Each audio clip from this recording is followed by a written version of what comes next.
conversations all over the place, but I know that you know the mayor. Is she concerned about this? I spoke to her this weekend. She was very concerned about how the public would react to this. Right, I mean, they certainly have a plan in place. Right. But remember what happened the last time when he died, because there was rioting. People were very, very upset. And now we see another acquittal. This isn't the first, because there was, I think, a hung jury or a mistrial the first time around. I could be wrong. But now I think people will feel that they don't have justice. But I have said this from the very beginning as a prosecutor. The decision to charge all of these officers in this way was made very hastily. And I don't know. No, by the prosecutor, by the chief prosecutor. But didn't she call for this? Wasn't this a joint effort? No. In fact, the mayor did not know what the prosecutor's office was going to do. She found out at the same time that all of us found out, which is one of the reasons I think why the city wasn't as prepared as it could have been for some things that happened. So I think there was a breakdown in communication there. But when you look at it, as a prosecutor, you really have to make a well-reasoned decision in terms of how to charge someone. And it takes a long time to put together murder cases against 6 police officers. And how long did she take, though, the prosecutor? Less than 2 months. Yeah, less than 2 months. Yeah. And so that's it's unusual. I've never seen it. I've never seen it. Was the prosecutor thinking, okay, let me head this off at the pass? Many people are, I don't know her personally, many people are saying that it was a political decision because we knew that people were rioting. She wanted to bring peace to the city, but that's not how you make prosecutorial decisions. And I don't want to throw her under the bus because I don't know her, and I wasn't in the room when they were making the decisions, but I'll just say this. It is very unusual to bring charges against 6 different police officers in a murder case in that amount of time. I've never seen an investigation done that quickly. And now we have not one, but 2 officers that haven't been held accountable for this young man's death in police custody. I think people have a right to be outraged about that. Well, yeah, but we also want to say that when you burn your own neighborhood down, you are the one who is without. Yeah. See? I know. When we burn, we're the ones who lose. Yeah. So maybe the thing to do is get really mad, protest, and move the process along so it works for us. Yeah. But even sometimes when it works for us, it doesn't work. So. Right. Okay, I just got to say a few things first. The View is leading the scapegoating of Marilyn Mosby. You knew this was coming, folks. When things go wrong, there's got to be someone to blame. Marilyn Mosby apparently rushed to judgment, as we've been saying for about a year and a half. But I don't know exactly what Whoopi Goldberg has been taking lately, but it's definitely nothing that's helping her cognitive abilities. First off, talking about burning your own. Did you not notice how there was like a traveling carnival called Black Lives Matter going around from place to place and basically causing a ruckus, inciting this kind of behavior that burns your own? It wasn't their own burning, Whoopi. It was people doing it from the outside. Come on. And that whole thing at the end there of, we got to get mad and then work within the process. Where were you a year ago talking about, riots and people getting killed in Ferguson, talking about protests that turned violent in Baltimore? Now all of a sudden we gotta calm down? Come on. I can't, the scapegoating is absolutely ridiculous, folks. And it started. I mean, listen, I agree with Sonny Hostin's, Hostin, I hope I got your name wrong. I'm right or wrong. I'm sorry. I hope that people recognize now, hindsight being 2020, that when you are moving to quell the mob, you are moving towards disaster yourself. Mobs of any kind, whether it be racial, white, black, indifferent, whatever, angry citizens, of all stripes, you don't cater to the mob. You don't cater when emotions are high. You make reasoned decisions. That's what Judge Barry Williams did. Judge Barry Williams basically said, listen, this officer didn't even have the duty to put the seatbelt on Freddie Gray. By the way, you haven't even proven that there is such a duty that existed at this time. Therefore, how can there be a crime? You could be upset that Freddie Gray is dead. You can be upset that if you think that the system of public safety has failed him. But there's a difference between failures of system and crimes. The family, will never be made whole no matter what here.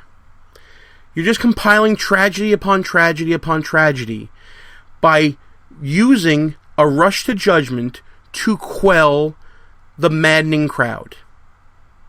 And speaking of the maddening crowd, the Baltimore Sun gave us a sample of some of the things that were being said after the verdict was announced and it got out to the public.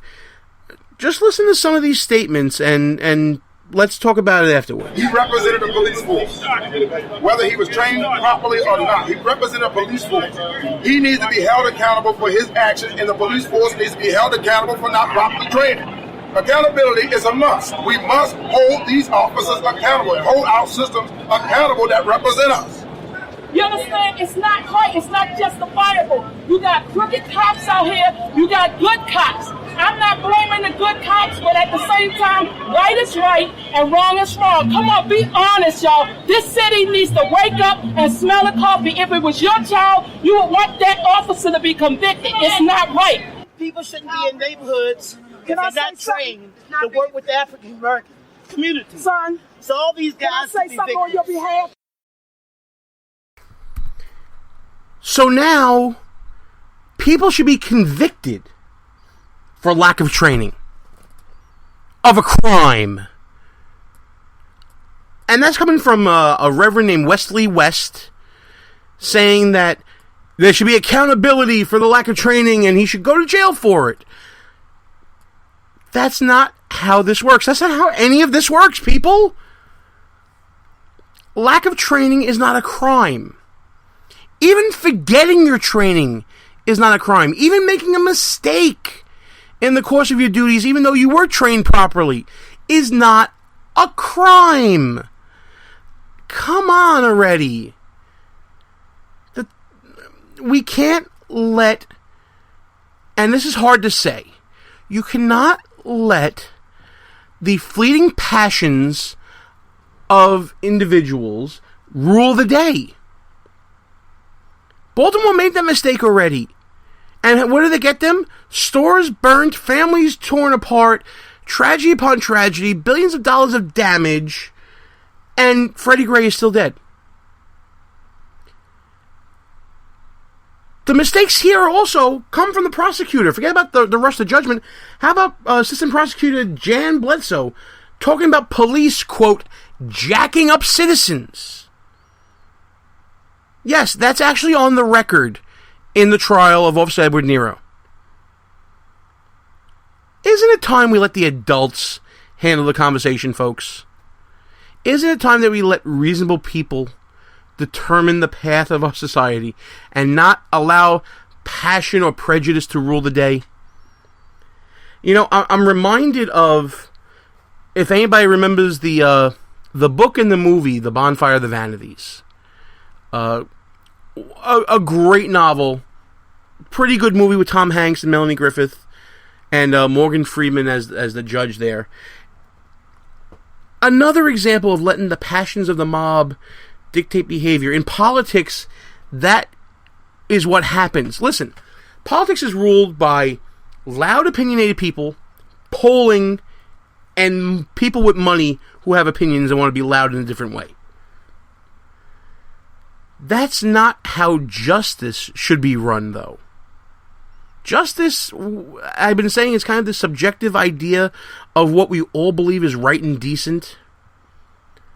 But what's right and decent here is not to go after a police officer for a year and a half for lifting up the legs of a person who had been arrested and in custody and assisting your superior officer in putting them into a van. That does not warrant prosecution for a year and a half. That does not warrant an entire city turning on the police force. That does not warrant or justify the destruction of property of ordinary citizens who are just trying to make it through life, personally, professionally, in every way possible. Edward Nero lifted a guy's leg up and put him into a van. And here I am talking about it for an hour on the radio with you fine people. Listen, I love doing it, but I think we can all agree what happened here is a tragedy that was compounded by a government tragedy. And the real basis for the tragedy, folks, is decades of mismanagement and progressive policies in Baltimore that just repeated mistakes and kicked things down the line, created a society of dependency on government. And when government failed Freddie Gray, what did you expect, Baltimore? What did you expect? Listen, we got a few minutes left here in the show for some final thought stuff, and I'm going to reserve that right now to make an announcement for all our listeners and a call for all our listeners to help out the show. In case you haven't heard already through our social media, specifically on Facebook, Behind Enemy Lines Radio has been nominated as a finalist in the top 10 for the People's Choice Podcast Awards. Check out podcastawards.com. We are in the top 10 for the news and politics category, folks. Behind Enemy Lines is making big waves. We're in there with some of the top shows in news and politics on the internet, from Canada, from all over the United States. It's an honor to be included with them, but now we need your help. Starting Sunday, May 29th, we're going to ask all our audience to go to podcastawards.com and do two things. The first thing is you're going to vote for Behind Enemy Lines Radio in the news and politics category. The second thing is you're going to vote for, I'm going to ask you to at least, vote for our good friend Andy Chavarria and his show The Intersection in the religion and spirituality section. He too is nominated for a podcast award for 2016. Listen, folks, this is a great honor for all of us here Behind Enemy Lines. I want to thank all the people. We had over 100 nominations that I know of that got submitted from our listeners, our friends, our family. And I even bribed my liberal sister to do it, promising her fame, fortune, and riches, I think. But listen, it's going to be an exciting 2 weeks. Polls open the 29th, and you can vote every day at least once for 2 weeks after that. So we're going to ask you for your vote, and we're going to thank you for the nomination.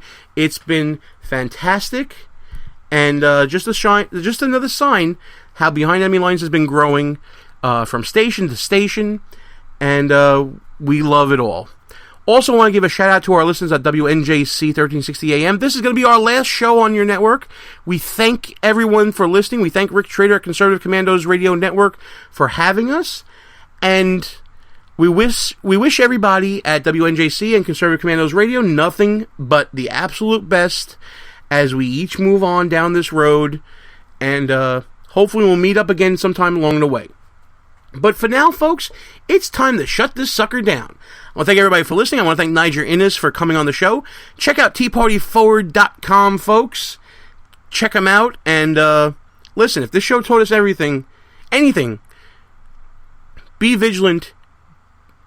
Be aware of everything. Keep fighting. Keep believing out there. It's time for us to shut things down. I want to thank everybody for listening. Good night, everybody. Our position has been compromised. It's time to roll out. Report for debriefing at www.behindenemylinesradio.us and look for regular communications via Facebook and Twitter at BEL_radio. You are the resistance. Behind Enemy Lines. Part of the Conservative Commandos Radio Network. A rock radio production. Copyright 2015. Back in 7 days. Out.